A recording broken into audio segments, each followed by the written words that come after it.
맥도날드가 4.3 보궐선거를 앞두고 특집 방송을 편성했습니다. 이제 22회쯤 되니까 건방지게 편성이라는 말을 쓰기 시작합니다. 민망하네요. 선거기간 후보 정보와 정책을 유권자에게 최대한 전하고자 합니다. 이에 당분간 맥도날드 주요 코너인 맥모닝과 각종 고정 코너는 일단 쉬도록 하겠습니다. 그리고 다 있지만 시청자 참여만 없는 시청자 참여 코너 해피밀은 그대로 갑니다. 제작진은 시청자 참여가 가장 중요하다고 생각합니다. 예. 앞으로 진행할 4.3 보궐선거 특집에 관심과 격려 그리고 응원 부탁드리겠습니다.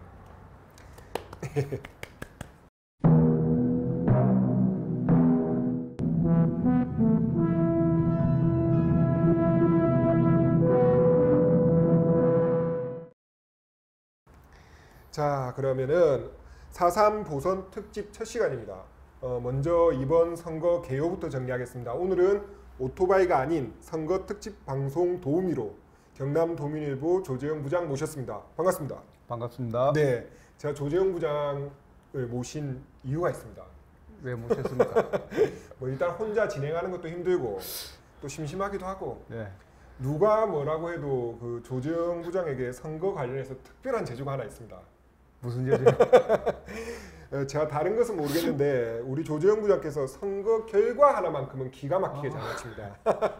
그냥 누가 이긴다 이 정도가 아니라 득표율 예상이 심하면은 소수점 첫 단위까지 맞아떨어지는 경우도 있거든요.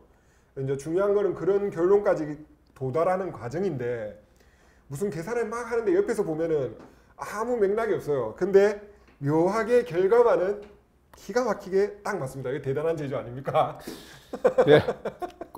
나름대로 공부를 많이 하고 예. 많은 자료들을 찾아보고 이렇게 합니다. 저도 막 설명을 들었었는데 설명을 들어서는 오히려 이해가 안 되는데 답은 정확하시거든요. 반대로 조재영 부장하고 완전 다른 스타일도 있습니다. 저희 회사에 과정이나 이렇게 추정 이런 논리를 들어보면 너무 정확하고 타당한데 분석도 아주 치밀한데 결과만 딱 틀립니다.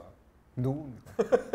과거 편집국장을 하셨던 임용희 이사님입니다. 이분은 답만 드립니다. 답만. 그렇죠. 예. 예. 어쨌든 오늘 조재영 부장님 몇 칼이 있습니다. 뭡니까? 예. 예. 제가 뭐 유별난 재주부터 소개를 하기는 했지만 조재영 부장께서는 부장이기에 앞서 기자로서 경남도민일보에서 아마 선거 관련 취재는 가장 많이 한 걸로 제가 알고 있습니다. 이제 뭐 가장 많이인지는 잘 모르겠고 지방선거 총선 뭐 대선 2번 했고 네. 많이 하긴 했죠. 유난히 이제 똑같이 정치부를 맡더라도 이게 선거라는 게 주기가 있으니까 예. 또 안 맞아 떨어져 선거를 취재 못 해보고 부서가 바뀌는 친구들도 있고요. 예, 그렇죠. 유난히 또 선거 때면 딱딱 그 정치 부서에 들어가시는 분도 있고 하는데 예. 조재영 부장께서는 후자죠. 예, 그런 것 같습니다. 네. 그래서 이제 제가 얘기하면서 오늘 틀린 부분도 지적도 하시고 특히 무엇보다 중요한 거는 마지막에 이번 선거 예측 그거 기대하겠습니다. 네, 일단 가보죠. 예. 그렇게 하겠습니다. 예. 오늘은 그 앞서 말씀드린 대로 4.3 보선 개요를 먼저 정리를 하겠습니다. 먼저 이번 보선에서 국회의원 선거가 딱 2곳이죠. 예. 2곳 모두 경남입니다. 그 고 노회찬 의원 지역구인 창원 성산, 그다음에 정치자금법 위반으로 의원직을 잃은 이군현 전 의원의 지역구인 통영 고성입니다. 예. 네. 가장 먼저 선거 일정을 알아야겠죠. 후보 아무리 예. 알아도 선거 일정 모르면 투표가 안 되잖아요. 그렇죠. 네. 예. 먼저 4월 3일 수요일이 그 선거일입니다. 오전 6시부터 이날 또 평일이고 보궐선거니까 전체가 쉬는 날이 아니다 보니 선거 마감 시각이 조금 늦습니다. 예. 오후 8시까지 선거를 하고요. 이에 앞서서 사전투표가 있는데 이거는 3월 29일, 30일 이틀 동안 금요일, 토요일이고요. 오전 6시에서 오후 6시까지 유권자께서는 이 2가지 일정만은 확실하게 아시면 될 것 같습니다. 예. 그리고 아주 당연한 얘기인데 사전투표 기간과 선거일 모두 이제 일하시는 분들이 계실 텐데 이분들은 고용주에게 투표에 필요한 시간을 당연히 청구할 수 있습니다. 이거 만약에 방해하면은 특정 후보에 대한 선거운동도 되겠죠. 예, 맞습니다. 예, 당연히 신고 대상이고요. 또 선거 안내와 신고는 전국 어디서나 1390번입니다. 앞뒤가 똑같진 않은데 번호가 예.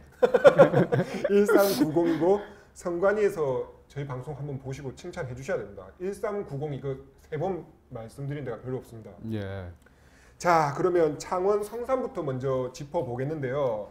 먼저 조재용 부장께서 이전의 경험을 살리셔서 창원 성산 지역구의 특징부터 좀 간결하게 정리 부탁드리겠습니다. 그 경험 말씀하시니까 네. 잠깐 말씀드리겠는데 그 사전 투표일 있죠. 네, 저희들이 선거 취재를 이제 많이 하다 보니까 선거 당일에는 저희들 취재를 해야 되지 않습니까? 맞습니다. 투표를 할 수가 없습니다. 네. 줄을 서야 되기 때문에 그럴 때마다 저희들은 대부분 그 사전 투표 제도가 생기고 나서는 대부분 사전 투표를 먼저 좀 했거든요. 많이 하죠. 예. 아주 편리합니다. 네. 그래서 그 금요일, 토요일 특히 끼어 있으니까 네, 토요일 날 사전 투표를 하시면 투표 당일 날 이렇게 바쁜 그 일정을 하지 않으셔도 되고요. 맞습니다. 예, 좀 활용을 많이 했으면 좋겠다. 네, 또 사전 네. 투표에 대해서 이제 의심하시는 유권자들도 계시거든요. 예. 그분들은 그냥 당일날 하시면 됩니다. 네, 그렇죠. 네. 네, 성산 정리해 예. 보겠습니다. 성산구 같은 경우에는 자유한국당이 보수 지정이 아주 이렇게 그 강세를 띌 때, 맞습니다. 지지율이 아주 높을 때도 선거가 붙으면 항상 그 고전을 하는 지역입니다. 그러니까 네, 박빙 지역으로 분류되는 지역이고요. 맞습니다.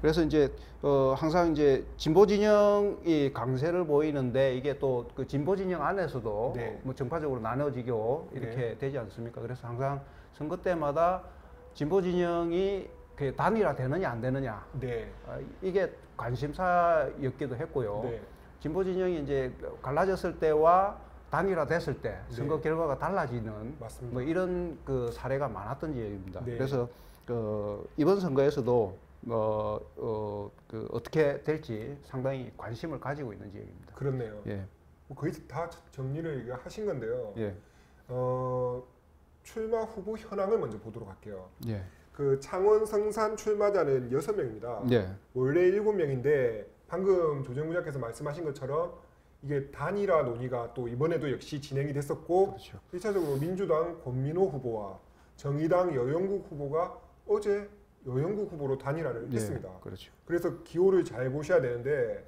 1번이 없고요. 바로 2번부터 시작합니다. 예, 그러면은 차례차례 소개를 해드리면 2번이 자유한국당 강기훈 후보, 3번이 바른미래당 이재한 후보, 그리고 민주평화당 후보가 없기 때문에 기호 4번도 없습니다. 그리고 바로 기호 5번 정의당 여영국 후보, 그다음에 6번 민중당 손석형 후보, 기호 7번이 대한애국당 진순정 후보, 그리고 기호 8번이 무소속 김종서 후보입니다. 그러니까 예, 예.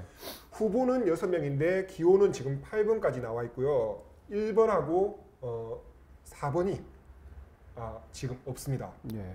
각 후보에 대한 정보나 공약 등 좀 세세한 내용은 저희가 다음 시간에 또 네, 정리를 할 그렇죠. 거고요. 예, 오늘은 이제 예. 개괄이기 때문에 이제 조재영 부장께서 드디어 나설 차례가 왔는데요.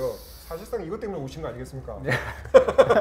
오늘 조재영 부장이 당선자 득표율을 예. 예측하겠습니다. 당선자 이름을 거론할 수는 없습니다. 저희가 예. 이 특정 후보에 대한 무슨 편들기가 될 수도 있고 또 이게 선거에 좋지 않은 영향을 미칠 수 있기 때문에 예, 예. 후보 이름을 거명하지는 않겠지만 만약에 누가 당선이 된다면 이 사람의 득표율은 이 정도가 될 것이다라는 게 되는데 이게 저는 개인적으로 기대가 됩니다. 이분이 묘하게 이걸 잘 맞추십니다. 창원 성산 당선자 득표율 한번 예상해 주십시오. 예, 제가 보기에는 50.5%. 50.5%. 예. 네. 그 언저리에서 당선자가 결정이 되고 네. 당선이 될 걸로 예상을 합니다. 이게 2016년도였나요? 네. 20대 국회의원 선거 때 네. 대충 돌아보니까 성산구 유권자가 대충 18만 명 네. 예, 그렇게 됐고 그 중에서 노회찬 당선자가 그때 6만 2천 표 대략, 예. 강기훈 후보가 4만 8천 표 대충 그렇게 가져왔었더라고요. 분석을 또 예. 치밀하게. 그렇게 됐었는데 아마 이번에도 뭐 이런저런 변수가 있기 때문에 약간은 변동이 있을 것 같고요. 예. 어느 분이 된다라고는 저는 예측을 하지만 여기서는 말씀은 드리지 않고 당선자는 50.5% 예. 언저리에서 당선이 되지 않을까. 우리 그 조재영 부장께서 진짜 오토바이도 타시고 또 남자지 않습니까? 49% 뭐 51% 이렇게 나왔다 해서 내 맞은 걸로 쳐달라 이런 스타일이 아닙니다. 50.5% 0.4.6 이렇게는 차이가 나면 뭐 제가 인정할지 모르겠지만 뭐 1% 이렇게 차이 나면은 그거 갖고 맞췄다고 우기는 스타일이 아니기 때문에 제가 기대를 하겠습니다. 그럼 일단 창원 성산 최고 득표자의 득표율은 50.5% 나왔습니다. 예. 자, 그러면 아까처럼 이제 이번엔 통영 고성 선거구를 가볼 건데요. 아까 그 성산 정리했던 것처럼 통영 고성 이 지역구 특징도 먼저 정리를 부탁드리겠습니다. 네, 통영 고성 같은 경우에는 2016년 총선 20대 국회의원 선거에서 유일하게 후보 단독 출마. 맞습니다. 그렇죠. 이군현 후보가 단독 출마를 해서 무투표 당선이 됐습니다. 저도 사실 그 사실을 까먹고 있었습니다.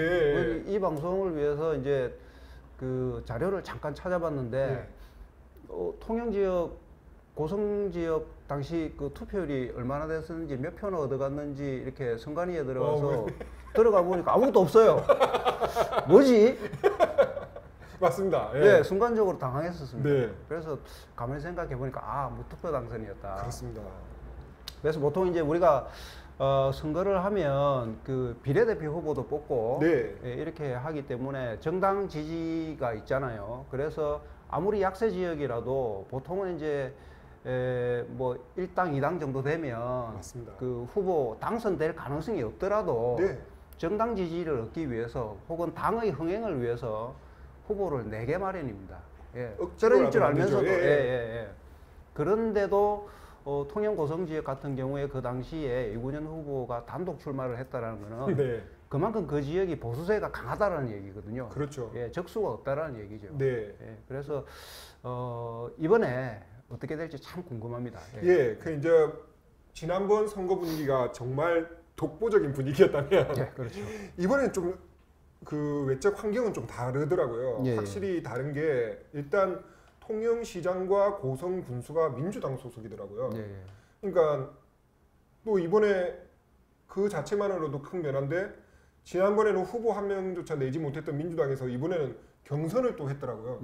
그렇죠. 어찌됐든 간에 그 민주당이 이전과 비교해서 확실히 경쟁력이 있기 때문에 이제 그런 경쟁이 이제 생겼을 것이고 그렇다면은 선거 또한 그 여당의 또 프리미엄이라는 게 있으니까 뭐 아주 쉽게 예측할 수 있는 범주에서는 조금 벗어나지 않았는가라는 생각이 들기는 하더라고요. 그렇죠. 이게 그 변수가 많습니다. 사실 이게 보궐선거라는 게 그 평일날 하기 때문에 투표율이 일단 떨어집니다. 투표율이 떨어지고 그다음에 이제 직장 다니는 사람들이 일부러 시간 내서 투표하기가 쉽지 않고요.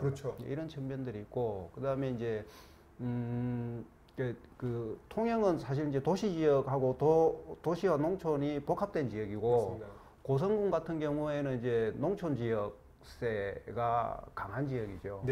그래서 이런 게 또 작용하는 부분들도 있고 또 이군현 그 국회의원이 그러니까 좋지 않은 일로 이제 그 이렇게 재보수 보궐선거를 하게 된 거 아닙니까? 그렇죠.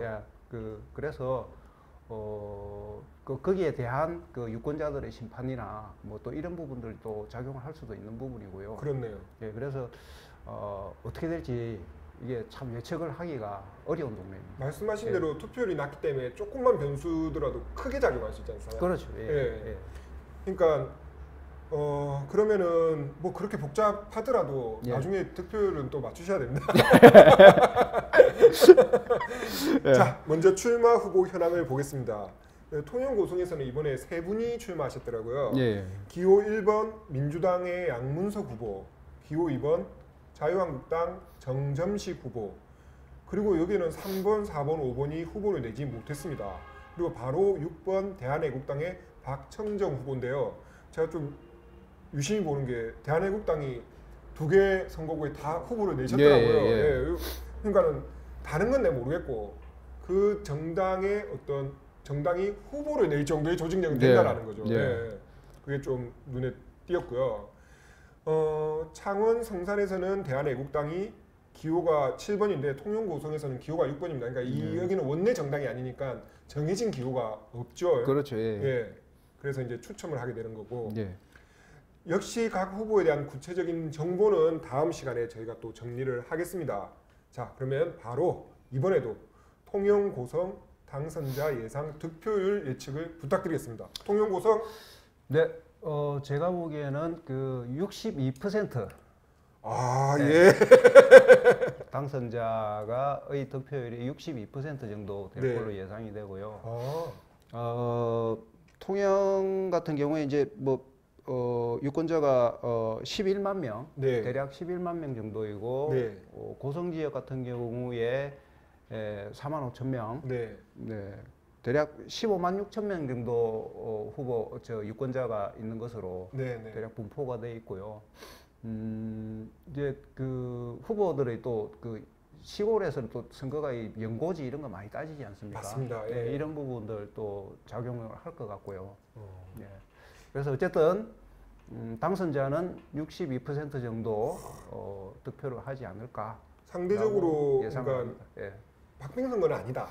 네, 박빙 선거는 아닐 것 같습니다. 어느 한쪽으로는 조금 무리가 실어지는 결과 62%. 네, 그렇죠. 아까도 말씀드렸지만 이분이 61%면 뭐 맞았다고 우기고 63%면 막 우기고 이런 스타일입니다. 62점 얼마까지는 괜찮은데 어쨌든 62% 예측하셨습니다. 만약에 저는 이거 워낙 맞춘 걸 많이 봤기 때문에 이번에도 기대를 하는데 만약에 정답을 맞추셨으면 그때 한번 더 구체적인 예측 근거를 확인하도록 하고요. 또 뭐 답이 맞지 않을 수도 있잖아요. 그럴 때는 살짝 넘어가고 모른 척하고 넘어가시면 될 것 같습니다. 혹시 또 누가 그걸 기억하셔가지고 뭐라 하시면 저희 편집 1호기에 이어 두 번째로 사과 방송 한번 하시고 그렇게 하시면 될 것 같습니다. 사과 방송 하겠습니다. 어쨌든 저희가 첫 오늘 지금 보선 특집을 준비했는데요. 저희가 남은 그러니까 사전 선거 전까지는 후보 정보, 공약이나 이런 여러 가지 우리가 모르고 지나갈 수 있는, 그러니까 쉽게 지나갈 수 있는 부분에 대해서 될 수 있으면 잘 요약해서 전해드리도록 하겠습니다. 맥도날드가 이런 것도 해야 되지 않겠습니까? 그렇죠. 아니 그 끝내시기 전에 꼭 우리 시청자 여러분들한테 드리고 싶은 말씀이 오늘 한 거는 재미있자고 하는 겁니다.